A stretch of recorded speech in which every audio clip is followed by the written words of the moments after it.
When will I get justice? నాకు న్యాయము ఎప్పుడు జరుగుతోంది? Who will do justice to me? నాకు ఎవరు న్యాయము జరిగిస్తారు? Maybe this is your cry. ఒకవేళ ఇది మీ మొర్రగా ఉండి ఉన్నదేమో. This is a world of injustice. ఇది అన్యాయముగా ఉండి ఉన్న లోకము. We labor so hard. మనం ఎంతగానో ప్రయాసపడుతూ ఉంటాము. But many times we don't get the reward. కానీ అనేక పర్యాయాలు ప్రతిఫలము బహుమానము రాదు. People forget us. ప్రజలు మనల్ని మర్చిపోతుంటారు. System ignores the hard work we do. వ్యవస్థ మన కఠిన ప్రయాసను గుర్తించకుండా ఉంటోంది. And the wicked sometimes rise higher. కొన్ని పర్యాయాలు దుష్టులైన వారే పైకి లేవనెత్తబడుచూ ఉంటారు. But the Bible says కానీ వాక్యం ఏమని చెప్తోందంటే in Psalm 9 and verse 4, 9వ కీర్తన 4వ వచనములో, O Lord, you have upheld my right and my cause. ఓ దేవా, నీవు నా పక్షమున వ్యాజ్యమాడి నాకు న్యాయము తీర్చుచూ ఉన్నావు. Sitting enthroned as the righteous judge. నీవు సింహాసనాసీనుడివై న్యాయమును బట్టి తీర్పు తీర్చుచూ ఉన్నావు.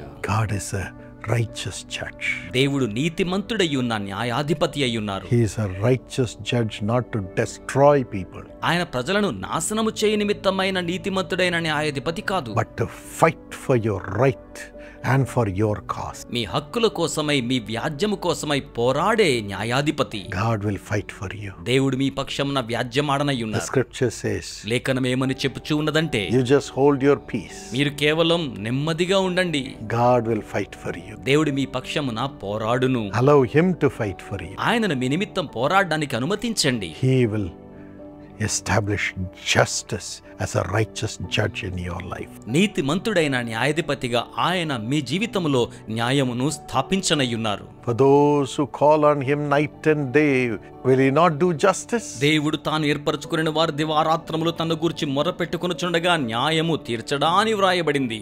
He will do it quickly. ఆయన త్వరితముగా దానిని జరిగించువాడై ఉన్నారు. Justice will come to you quickly న్యాయము త్వరితముగా మీ యొద్దకు వచ్చును. because he is a righteous judge. ఎందుకనగా ఆయన నీతిమంతుడైన న్యాయాధిపతి. Fighting for your right and your cause. మీ హక్కు కొరకై, మీ కారణము కొరకై వ్యాజ్యమాడి పోరాడువాడు. Psalm 75 and verse 7. 75వ కీర్తన 7వ వచనమును మనము చూచినట్లయితే, How does he judge? ఆయన ఏ విధంగా తీర్పు తీరుస్తారు? He brings down one. ఆయన ఒకనిని తగ్గించువాడయున్నారు, He exalts another.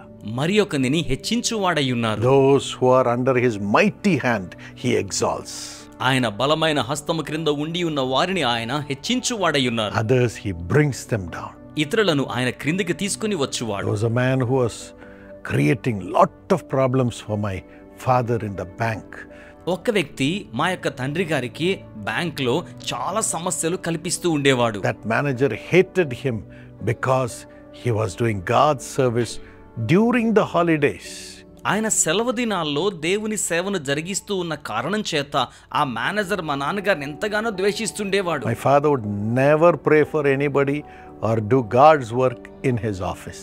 మా తండ్రి గారు ఎప్పుడు కూడా తన కార్యాలయంలో దేవుని పని చేయడం గాని, ఎవరి కోసం ప్రార్థన చేయడం గాని జరిగించేవారు కాదు.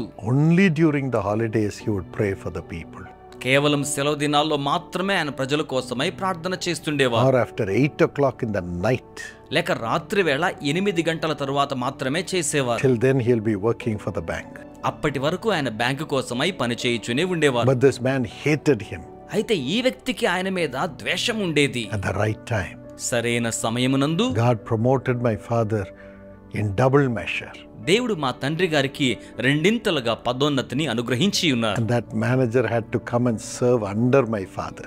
ఆ మేనేజర్ గారు ఇక మీదట మా తండ్రి గారి క్రింద సేవలు అందించవలసి వచ్చింది. The more they curse, the more God will lift you up. వారు ఎంతగా శపిస్తారో దేవుడు అంతగా మిమ్ములను పైకి లేవనెత్తనయ్యున్నారు. The Lord will do justice by making you into a great nation. మిమ్మును గొప్ప జనాంగముగా చేయట ద్వారా దేవుడు మిమ్మును ఆ రీతిగా ఆశీర్వదించనయ్యున్నారు. He will make your name great. ఆయన మీకు గొప్ప పేరును You అనుగ్రహిస్తారు. will be a blessing. మీరు ఆశీర్వాదకరముగా ఉంటారు. Genesis 12:2 and 3. ఆదికాండము 12:2-3 వచనములు. Those who curse you will be cursed. మిమ్మును శపించువారు ఆ రీతిగానే శపించబడెదరు. You don't need to worry about it. మీరు వారి గురించి విచారించవలసిన అవసరం లేదు. You go on being a blessing. మీరు ఆశీర్వాదకరముగా ఉండుటను కొనసాగిస్తూనే ఉండండి. Those who bless you will be blessed. మిమ్మును ఆశీర్వదించువారు ఆశీర్వదింపబడుదురు. God loves you. దేవుడు మిమ్ములను ప్రేమిస్తూ ఉన్నారు. May this blessing come upon you ఈ ఆశీర్వాదం మీ మీదకు వచ్చును గాక. as your Father, the Lord Jesus, exhibits his power as a righteous judge, lifting you up above all. మీ యొక్క తండ్రిగా ప్రభు అయిన యేసు మిమ్ములను అందరికంటేను కూడా పైకి లేవనెత్తి మీ కొరకై న్యాయము జరిగించి అలాగున చేయునుగాక. God bless you. దేవుడు మిమ్మును ఆశీర్వదించునుగాక.